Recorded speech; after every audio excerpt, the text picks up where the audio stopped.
Welcome to the Walk-Off. I'm Ches. And I'm Sarah, and we're talking Florida versus Alabama. We asked the question last week, who could beat Florida? And Alabama answered. You know, the Tide rolled into Gainesville and handed the Gators their first home series loss of the season. It was really all Sydney Littlejohn. She had 2 wins on the weekend. She gave up 1 run to that Florida offense in the 2 games that she pitched.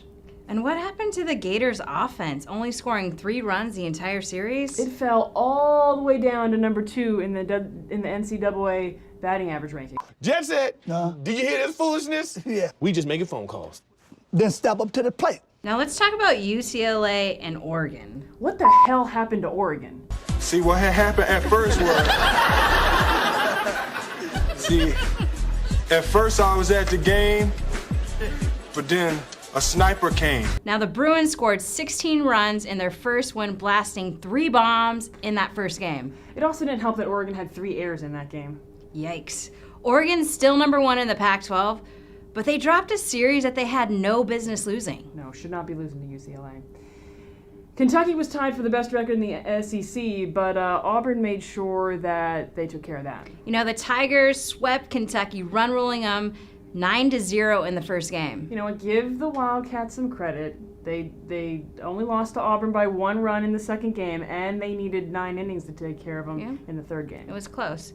But the Tigers are now tied with Florida for the number 1 spot in the SEC. Who's going to win it? Michigan had a huge weekend. Congratulations to Coach Hutch on becoming the all-time winningest coach in NCAA softball history with her 1,458th win. Holy cow. And she passed former Fresno State coach Margie Wright in the first game of the Indiana series. It wasn't just all Hutch this weekend, though. Sierra Romero went off. She batted .875, going 7 for 8, with 3 ROM bombs and 6 RBIs. Are you kidding?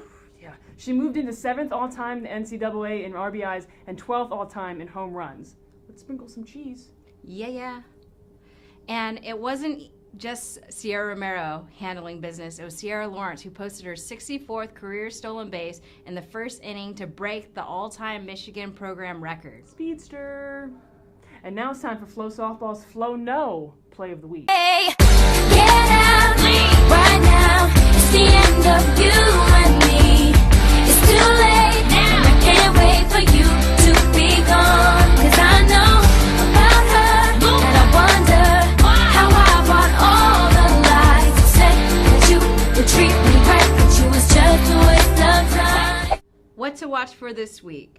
You pick 'em matchups: A&M versus Tennessee, OU versus Baylor, Georgia versus Mizzou. And we have our 14U Fab 50 rankings all this week, so stay tuned to find out who the best 14U team in the country is. And next week, we have something really, really big coming out on FloSoftball, so keep your eyes peeled on FloSoftball.com.